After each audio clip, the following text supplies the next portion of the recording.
어제 특검에서는 이재용 부회장이라는 구속이라는 어떤 큰 성과를 내기도 했지만 어제 하나 또 악재도 있었습니다. 청와대 압수수색이 유산이 됐는데 이 얘기도 좀 해보겠습니다. 어제 법원이 각하 결정을 냈습니다. 그러니까 소송 자체가 성립이 안 된다 이런 거죠? 그러니까 행정법원이 이제 판결을 내린 건데요. 일단 행정법원의 특검이 요청한 것은 청와대를 압수수색하려고 했다. 법원이 영장도 발부했다. 청와대가 막았다. 그런데 이제 막으면서 오후 2시에 불승인 사유를 제출하거든요. 이게 이제 청와대 비서실장과 경호실장 명의로 돼 있어요. 특검은 황교안 권한대행에게 대통령 직무를 대신하고 있으니 압수수색을 허가하게 도와주십시오. 유권 해석을 요청했어요. 그러니까 서로 책임자를 다 다르게 보고 얽히고 설켜 있는 겁니다.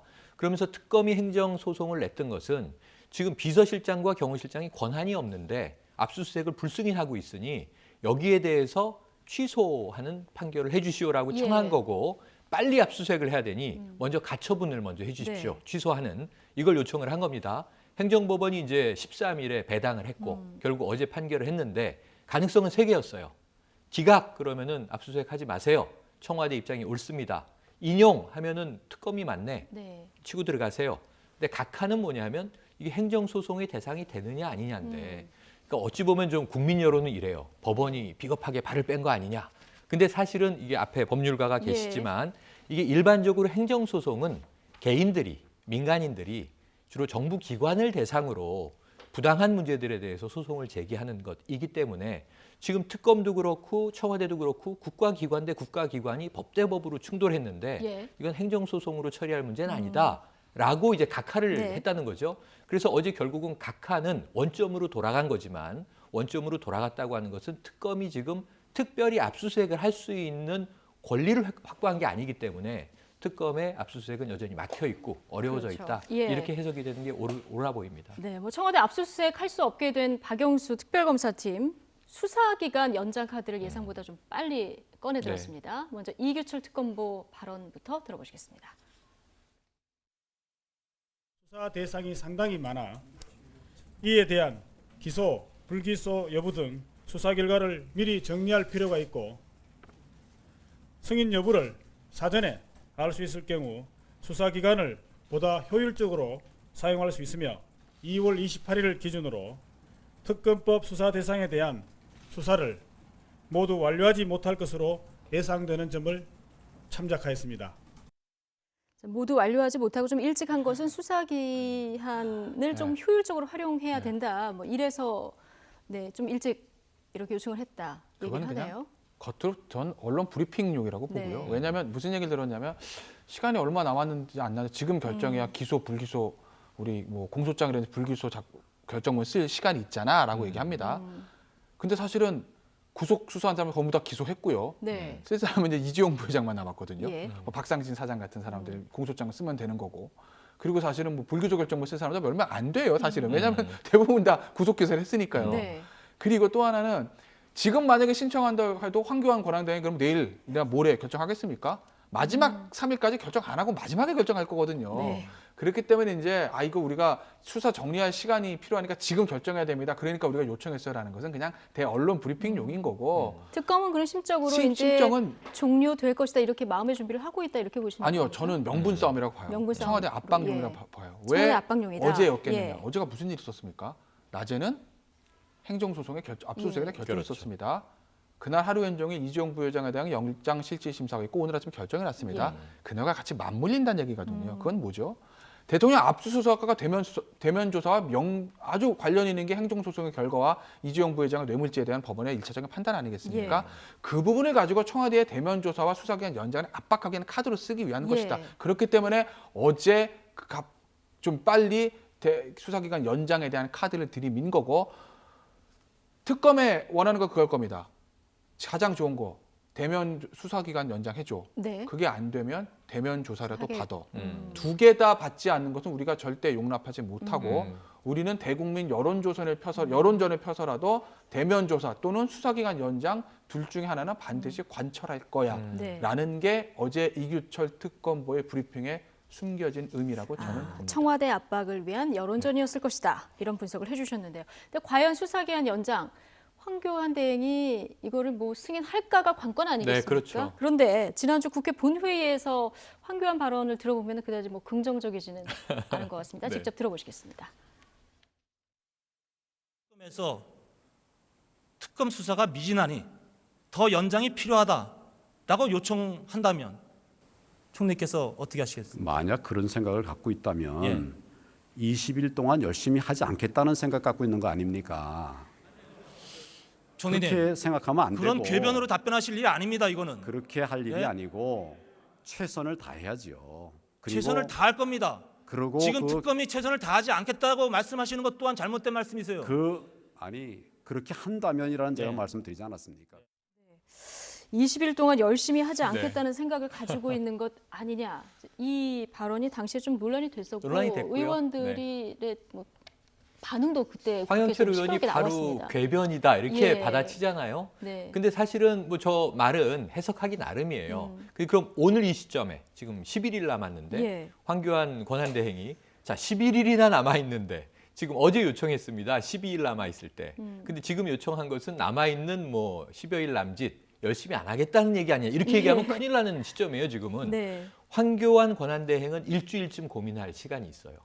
그 일주일 동안 저는 한 3가지 정도 변수를 검토할 예. 거라고 보는데 첫 번째는 지금 특검이 진격의 특검에 끝까지 불굴의 투지를 굽히질 않아요. 이제 마무리 수순으로 들어가면 네. 2월 말에 대충 지금 열심히 해서 성과를 냈으니까 일부는 지금 뭐 2대 다 구속하지 않았습니까? 이재용 부회장까지 이제 사상 초유에 구속되지 않았습니까? 그럼 특검이 좀 기운이 빠질 만도 한데 특검은 목표 의식이 명확한 것 같아요. 대통령이 타겟이다. 이거를 끝내야 된다. 네. 물론 이제 이건 헌재에서 탄핵 결정하기 전까지는 대통령은 기소되지 않습니다. 우리가 알고 있죠. 하지만 대면 조사까지는 하고 특검의 이 목적을 퍼즐을 다 맞추고 종결하겠다. 예. 대통령의 기소 여부는 나중에 임기가 끝났을 때 권좌에서 내려왔을 때 문제지만 우리 숙제까지는 다 풀겠다. 이 의지는 명백해 보여요. 그러니까 여기에 대해서 특검의 의지를 보니까 굽힐 것 같지는 않고 황교안 권한대행 입장에서 예. 두 번째는 뭐냐면 지지율입니다. 대선 출마 선언 예. 안 하고 있는데 지지율이 지금 16% 이상 뛰어 올라가고 있어요. 예. 이 범보수 진영에서 유일한 지금 지지율이에요. 근데 이것을 출마를 하든 안 하든 버릴 수는 없는 카드예요. 차기 대권에서 뭔가 역할을 해야 된다면 본인의 이후 정치나 혹은 공직 생활을 또 고민하더라도 이게 필요한 대목인데 여기서 박근혜 대통령을 버리는 순간 지지율은 또 이게 공중분해가 하나의 될 것 변수가 될 같습니다. 것이고요. 이거 고민해야 예, 되거든요. 네. 그럼 대통령을 좀 어떻게든 거들고 방어하고 싶은데 이 특검 연장이라고 하는 것은 지금 이 친박 집회 예. 입장에서 본다면 황교안 권한대행이 결국 박근혜 정부의 2인자인데 대통령을 배신하는가 네. 이런 얘기가 당장 광장에서 나올 거거든요. 이 고민 하나. 예. 그리고 세 번째는 그야말로 지금 국정을 대리하고 있는 최종 리더 아닙니까? 현재는 네. 직무 권한이 여기서의 공직자로서의 윤리적 고민을 하겠죠. 이 세 가지를 복합적으로 검토할 텐데 차주쯤 돼서 그럼 어떻게 결정이 날 것이냐. 황대행의 짐을 더는 유일한 방법은 박근혜 대통령이 대면 조사 받겠다라고 스스로 결정하고 다음 네. 주에 날짜를 잡는 거예요. 예. 그러면은 연장의 의미가 없어집니다. 특검은 여기서 2월 말로 종료하시오 할 수 있습니다. 근데 박근혜 대통령이 계속 대면 조사에 대해서 회피나 버티기 전략으로 나간다면 이게 황대행에게 짐이 쏠리는데 연장을 안 하기는 어려워질 것이다. 아, 어려워질 다음 주 것이다. 여론은 그렇게 예. 저는 한번 흐름을 보겠습니다. 근데 지금 여론 얘기해 주셨는데요. 아. 여론조사 결과를 보면은 국민 10명 가운데 지금 7명이 수사기한 연장에 찬성을 하는 것으로 나타났거든요. 지금 지지율도 좀 신경을 써야 되는 입장이고 좀 압박이 될까요?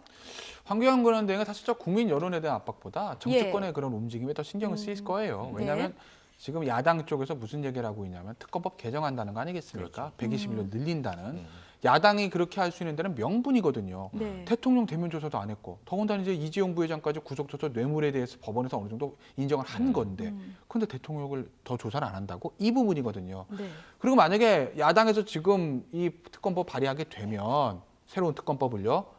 그러면 사실은 황교안 권한대행이 거부권 행사한다 하더라도 새누리당, 자유한국당인가요? 네. 자유한국당. 그렇죠, 예. 그렇죠. 94명입니다. 네. 3분의 2가 안 됩니다. 3분의 1이 그렇죠. 안 됩니다. 그렇죠. 그렇다는 얘기는 그 제2결 정족수도 야권 쪽에서 다 확보하고 있다는 얘기거든요. 그렇기 때문에 이게 쉽지가 않습니다. 명분이 실리를 거둘 수가 없어요. 그렇기 예. 때문에 황교안 대행이 굉장히 고민하고 있는 것이고 이게 황교안 대행의 고민의 지점이 이게 단순히 그냥 한 달 더의 말의 문제가 아니라 이게 대통령의 신병이랑 연관이 있는 것이거든요. 왜냐하면 연장은 된다고 봅시다. 네. 만약에 3월 중순에 탄핵이 인용이 된다고 하게 되면 그럼 그 다음날 박영수 특검 뭐 할까요? 그 대통령에 대한 구속영장 청구밖에 남은 수순이 없어요. 그렇죠. 왜? 예. 뇌물을 줬다는 이재용 부회장 구속, 공범이라는 최순실, 안정범, 정성 다 다 구속. 구속. 예. 그런데 거의 모든 거에 연관된 대통령이 일반인이 됐는데 영장을 안 친다? 이건 있을 수가 없는 일이기 때문에 만약에 탄핵이 3월 중순에 인용이 되고 특검이 연장되면 3월 말에는 대통령 포털라인을 쓸 겁니다. 네. 그리고 법원에서 정치적 고려를 하지 않으면 영장 발부 확률이 90%가 넘어요. 지금 상황으로 봤을 때는. 그러면 그 이후에 대선판이 어떻게 요동칠 것이며 보수가 어떻게 될 것이냐. 네. 그런 부분들이 굉장히 엮여 있기 때문에 황교안 대행이 사실 나 출마 안 해. 나 그냥 권한대행 예. 끝이라고 하면 그러면 오히려 굉장히 홀가분하게 결정할 수 있는데 네. 본인이 정말 출마할 생각이 있다면 과연 그것이 본인의 출마에 어떻게 도움되는지에 대한 굉장히 정치적인 고려를 할 수밖에 없기 때문에 예. 머리가 아파지는 거죠. 그렇죠. 그럴 수밖에 없겠죠. 자, 오늘 오후에는 최순실, 장시호, 김종 3차 공판이 네네, 있는데요. 맞습니다. 자, 최순실 씨 얘기를 마지막 질문으로 한 네. 가지만 드리면 그 어제 하루 종일 시끄러웠는데요. 대통령과 최순실 씨의 차명폰. 네. 자, 이거 지금 특검 측에서는 압수수색 명분으로 그렇죠. 이제 법원에서 제출을 한 건데 지금 실물은 없는 상태고요. 그렇죠. 지금 대통령 측에서는 지금 최순실 씨 변호사 이경재 변호사가 얘기를 했군요. 10여 차례 통화한 게 불과하다. 네네. 예, 이렇게 통화하지 않았다. 이렇게 지금 반박을 하고 있는 그런 상황인데요. 그 반박은 결국은 법정에서 다퉈질 수밖에 예. 없는 상황인데 지금 현재 오늘 열리는 3차 공판 네. 최순실, 장시호, 김종 이렇게 나오는 네. 것은 주로 동계 스포츠 영재 센터 네. 이쪽에 관련된 정황이에요. 그렇죠. 그러다 보니까 지금 대통령과의 이 차명폰 통화는 오늘 법정에서 다뤄진 얘기는 아닙니다. 다만 이제 최순실의 변호인 입장에서 이경재 변호사가 이 변호를 하는 것은 네. 장외 변호죠. 결국은 그렇게 570여 차례의 통화 아니다. 이건 특검이 밝힐 사안이에요. 근데 압수수색을 못하기 때문에 실물을 밝힐 수가 없다. 폰을 확보해야 되는데 근데 문제는 지금 이 통사가 제공을 한 이 전체적인 데이터 정황으로 봤을 예. 때는 매우 과학적으로 대통령과 최순실이 6개월 동안에 570여 차례입니다. 하루에 약 3차례 정도. 특검은 말할 네. 수는 없지만 네네네. 합리적 근거를 갖고 있다는 합리적 근거를 얘기고요. 데이터로 제시를 한 것이고 예. 이것을 더 명확하게 입증하려면 폰을 회수해야 된다. 네. 이런 논리를 이제 압수수색을 압박하는 건데 네. 이경재 변호인은 여기에 대해서 10여 차례 통화의 근거를 또 얘기해야 되겠죠. 그렇죠. 그러니까 이게 지금 최순실에 대한 변호가 되는 게 아니고 근거는 지금 나오지 않은 것 같고요. 예, 그냥 10여 언제 차례 언제 불과하다. 왜 통화를 예. 했다. 네. 지금 사실은 그것보다는 청와대 측의 반론은 특검이 지금 언론 플레이를 하고 있다라고 하면서 차명폰의 존재라든가 570여 차례의 내용은 인정하지 않고 있는 거거든요. 예. 그러니까 제가 보기엔 이 모든 이야기들은 다 결국은 법정에서 다투어질 예. 사전 증거에 해당한다. 이렇게 보여지는 게 오늘의 현실입니다. 알겠습니다. 여기까지 듣겠습니다. 지금까지 김태현 변호사 그리고 최영일 시사평론가였습니다. 고맙습니다. 고맙습니다.